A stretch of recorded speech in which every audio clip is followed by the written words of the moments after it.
The Dental Brief is brought to you by Omni Premier Marketing and the amazing guests who bring wisdom and advice that you can put to use to take your business and practices to the next level. Find us on Facebook and join the conversation. Get ready to grow because we are kicking off the next episode in 3, 2, 1. Hello, everyone. Welcome to another episode of the Dental Brief. I'm so excited for today's guest. Coming to us from a very different time zone, which we'll jump into here in just a minute. It's a returning guest that we're excited again to have here. Julie Parker, say hello to everyone. Hi, everybody. Yeah, it's so great to have you here. We love it when we have people from overseas coming to see us. You're with Julie Parker, PracticeSuccess.com. I'll get that out there right now. A terrific website. I was looking through it before we started recording.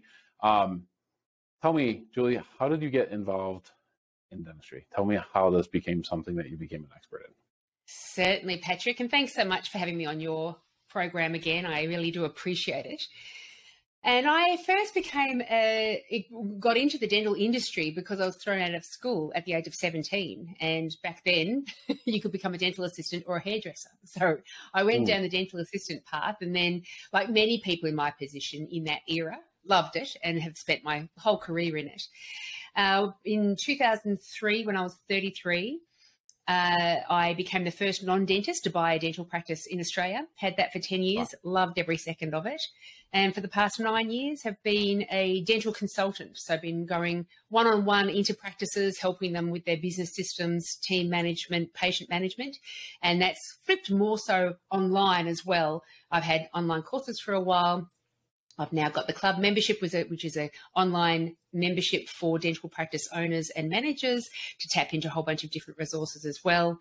And other bits and pieces, we tend to come across these wonderful opportunities, and amongst all the COVID situation, I think everyone's very used to online stuff nowadays, which has really helped that arm of my business as well. Yeah, it's certainly helped tremendously with a lot of things. It's hurt in some ways too, but I got to go back to something that you said. Non-dentist, you owned a practice at the age of 33. Yeah. It's unheard of, right? I mean, you said it's obviously the first in Australia, but you also did it at 33 years old. And I know women mature way earlier than men do. There's no arguing about that. Depends on the woman. That's really young, especially when you're not a dentist. So you haven't worked as a dentist, but here you are opening up practice. And I've got to imagine that takes a lot of resources, right? And a lot of ingenuity. It's just got to be a very hard thing to do. So kudos to you for doing that. I think we could have 10 episodes on that subject. I think a lot of what's going on, and let me just, for our guests that are listening, or our listeners all over the world, a lot of what's going on in Australia is happening in the States or in Canada or in the UK. It really doesn't matter. What are some of the problems that you see dentists facing right now and practices facing worldwide? Well, you would have heard this from everybody that recruitment's a massive issue in all of our countries. Yeah. And everyone's talking about the Great Resignation. I doubt that it's all the reasons that people are espousing at the moment, things like people finding a way of making money off from their hobbies and flipping into these kind of hobby businesses. I know for me, my businesses have never been a hobby. When I struck out as an entrepreneur dental practice consultant, it took years before I was making an adequate wage where I could just throw all other avenues of making money away. So I'm not quite sure how you can do that when maybe the hobby that you're doing is bonsai, gardening or things like that. I think there's been elements of the dental practice industry that do make it a stressful place to work. And that's one of the reasons why people have opted out for other industries possibly. And I think that the industry used to be filled with people like me, unskilled, when I say uneducated, not university educated, and we fell into the industry, but then realized that we love it. And it didn't necessarily mean that we had bad work ethics or anything like that. And it used to be filled with us, people just like me. And I think nowadays, wonderfully, there are so many opportunities for people to return to school later on or do online training or fall into industries where they are paying for your training, that it's no longer an attraction or keeping the people like me in it.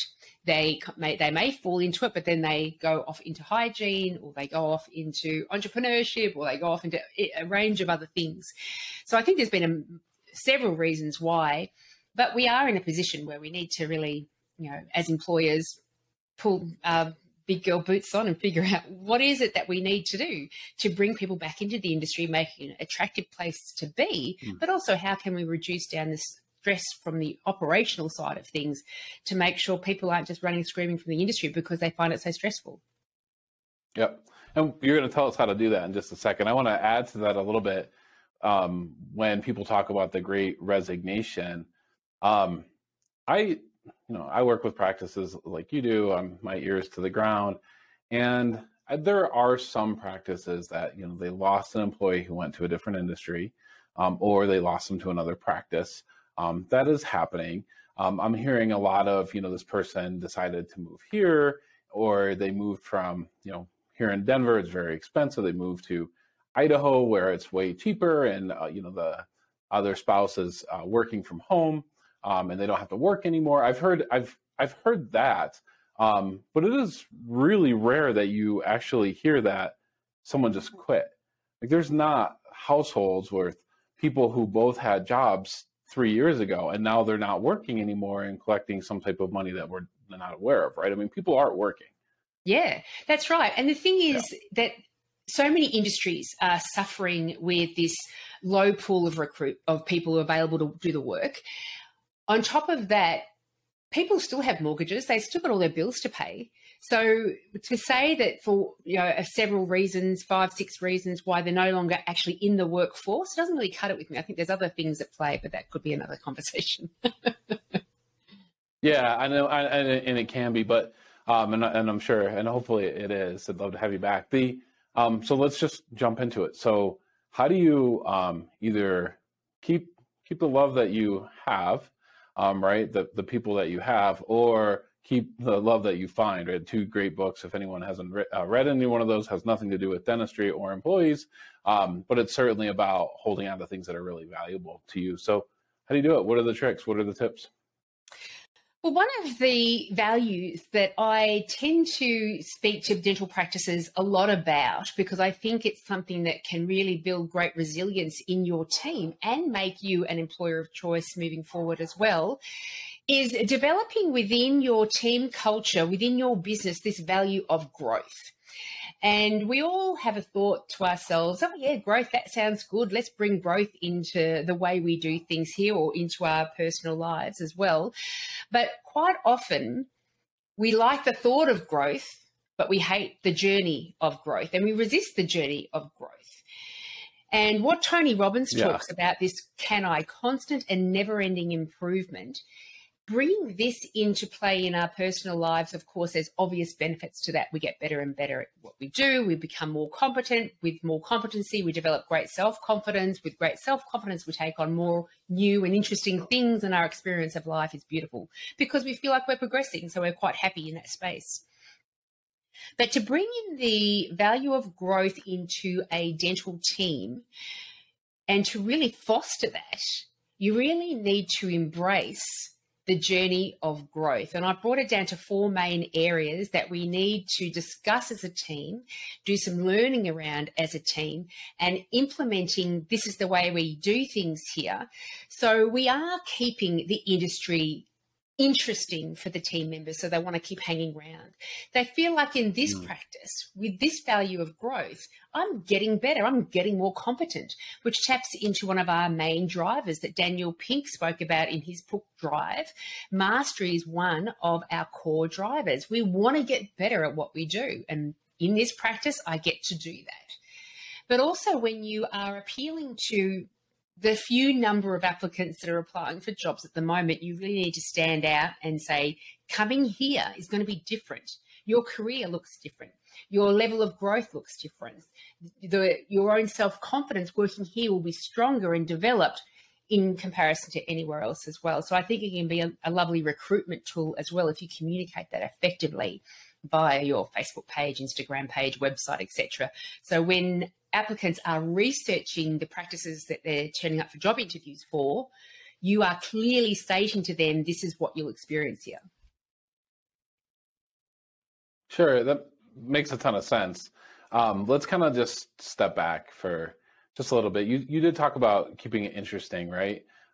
making it kind of fun. You are, if you are a dental assistant, probably not that much has changed for you in what you've been doing the last 2, 3, 4, 5, 6, 10 years. And that can get old no matter what, right? It doesn't matter the profession you are. So give us 3 ways you can keep that, or 2 ways that you can keep that position interesting.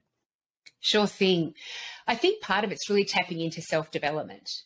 And so, sure, I can't learn a new way of holding the suction or deliver medicaments to, to the dentist. But what I can do is start tapping into my own personal self-awareness, like the other members of the team as well, because we all have this value of growth. And the reason why I came and worked here is because we shared the same values, that being one of them. And because of the fact that we are all pushing toward this constant and never-ending improvement journey together, that we're all just wanting to be better. We want to have that feeling of progress. And so we're doing all the things, all the tasks throughout our day, functionally the same way, but we're putting bells and whistles on all of them. So we're doing everything to a higher degree, to a higher standard, with a little bit more innovative aspect to it. And we are all achieving and growing in our roles, gaining greater satisfaction, delivering a stronger performance for the patient, a stronger experience for the patient. And the owners of the practice, the leaders of the practice, are all helping to support us and be enthusiastic about our growth as well. And when I mentioned earlier that there are 4 main areas that we really do need to embrace if we wanted to experience this kind of progress within our working days, our working environments, and our own personal life. Those 4 areas, if we don't challenge ourselves to really look at that and embrace these 4 areas, we will subconsciously put a brake on growth. And so we can talk about this value of growth and implement this value of growth, but we really do need to extrapolate that out and say, well, what does it actually mean on a day-to-day level for us individually as people to make sure that this value does roll out within the organisation? The first element of growth is mistakes. We need to be able to make mistakes in order to grow. And one of the common misconceptions when we are managing a team is that when they make mistakes, it's a bad thing and they've got to be told off for that, or there's got to be some sort of retribution around that. And sometimes there is a bit of finger pointing. That person made a mistake, like, look how bad they are in comparison to me. I didn't make any mistakes. I must be great. And who's that great basketball coach, John Wooden. And he says, if you're not making mistakes, you're not doing anything. And so making mistakes is 100%. An indication that you are functioning outside the box, that you're pushing yourself that little bit further, that you're striving to be doing things a little bit differently. And so with that, we make mistakes. There's not one skill any of us have developed that we've developed without making mistakes. Mistakes are just part of learning. And so to shift the way your practice manages mistakes is the first step in order to really foster this value of growth in your organisation. The second step is incompetence. So when we look at our journey of learning, we always go from, have you heard of the unconscious incompetence through to unconscious competence? This is a fantastic process that we all go through whenever we learn something new. First of all, we are unconsciously incompetent. We don't know what we're not good at because we haven't realised that we need to grow or develop in that particular area before. And you're using the analogy of when you're learning to drive a car is fantastic. When we're 6 years old, we are unconscious about how we don't know how to drive a car. Then we hit 16, 17, we become very conscious of where our incompetencies lie because we're sitting in the driver's seat for the first time. We don't know how much pressure to put on the brake, on the accelerator. We don't know how to turn the wheel and look at over our shoulder at the same time.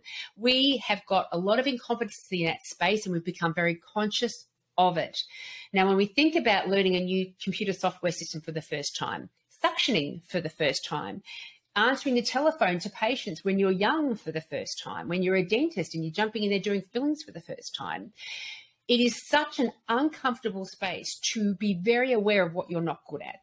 And it's that step that pushes a lot of us away from wanting to grow. We want to grow consciously, but subconsciously, that's one of the areas where we put a break in, say, no. I'm wanting to grow, but only if it's easy, only if I'm still comfortable with myself in there. And I think the key is to really recognize that that space is very short-lived, because the very next thing you get into is conscious competence. You're still thinking about what you're doing, but you're doing it. You're getting better at it. You're developing your confidence in it. You're driving around the streets now, and you're quite aware of the fact when you need to put the brakes on, how much pressure to put the brake on, etc. And so we're quite comfortable with conscious competence, and we're certainly comfortable with the fourth step, which is unconscious competence. We know it so well, we don't even have to think about it consciously anymore. It's all second nature. And so that's the second step that we need to really embrace in order to have this value of growth. And that is becoming very comfortable with incompetency and recognizing it's very short-lived. And it is short-lived until we get to the third step, practice and repetition. We need to embrace the concept of practice and repetition to master any kind of skill. And again, what I've seen in dental teams is they're not given the opportunity to practice, repeat, and actually get better at something. Someone says something to somebody, I've taught them how to do this thing, I retaught them, they've learned twice, they should be doing it perfectly now, they must be stupid. But it's not the case. They just need that opportunity to practice and get better at what they're doing, because their own expression of doing it physically, their brain is kicking into action, trying to find the most productive, efficient and stress-free way of rolling it out in the future. So they get better and better results. And that's a journey that takes that to roll out that task over and over again. And that's what shifts us from conscious incompetency to conscious competence and unconscious competence very quickly, if we're given that opportunity. And the final concept to really embrace is feedback. Whether we're delivering feedback or receiving feedback, traditionally it's been a very uncomfortable space for both sides. However, what growth is that we are constantly identifying areas for potential growth.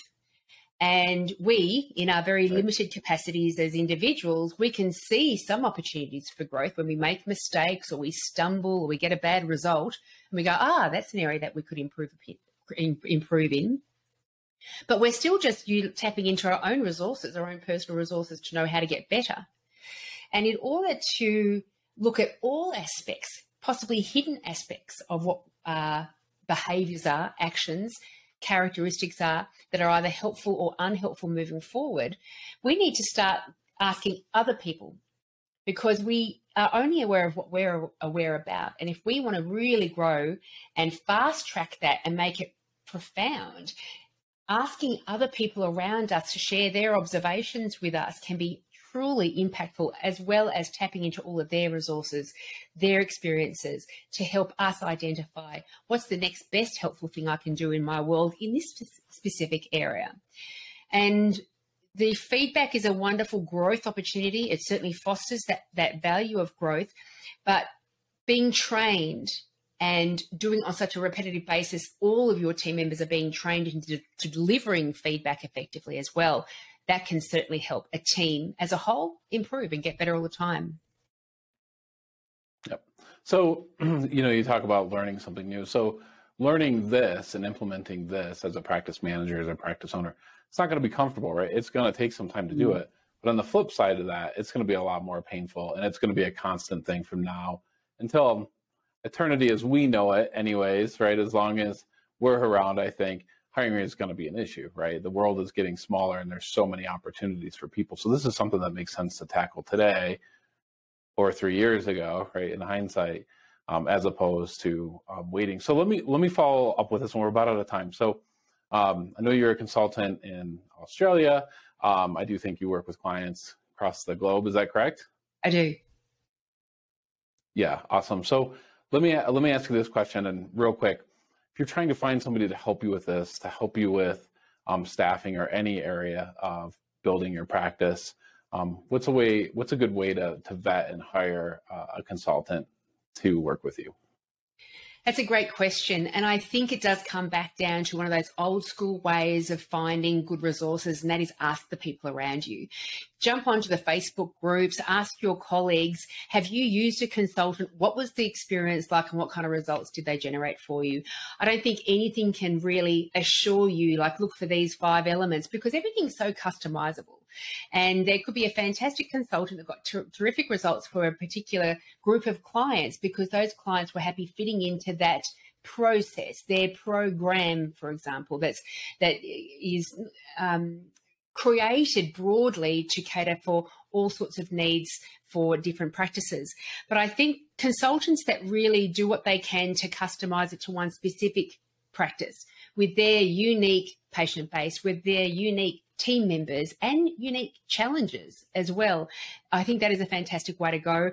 I think getting somebody who's very experienced is a wonderful way to go, but that kind of caters for itself a little bit. So you can enjoy lower fees with consultants as they're starting out and be part of their learning journey. So you're still getting their education, you're still benefiting from their insights, but they're not as experienced, because the more experience a consultant has, of course, the price goes up markedly. And so you're always going to get value if your intention is to get value. Some places you go and you think, gosh, why do you even pay me for my advice? You're not going to do anything with it. But if you take any lessons from something helpful, you were mentioning a fantastic book earlier, if you have the intention to take value from it and roll it out in your practice so you see the results, then you're going to benefit from it. So I think word of mouth is a fantastic way to go. And if you've got the funds, the funding, the allocation of funds to be able to do it, get a very experienced consultant is also a very effective path to take. Awesome. Great advice. One more time, let me, website is julieparkerpracticesuccess.com. Check it out. Links on our website. Of course, join in the conversation on social media. And last time, one more thank you, Julie. Thank you so much for being here. We really appreciate it. I really appreciated the invitation again. Thank you so much, Patrick. And I love your podcast. I hope everyone out there is a subscriber. It's just tremendous. Awesome. Thank you so much.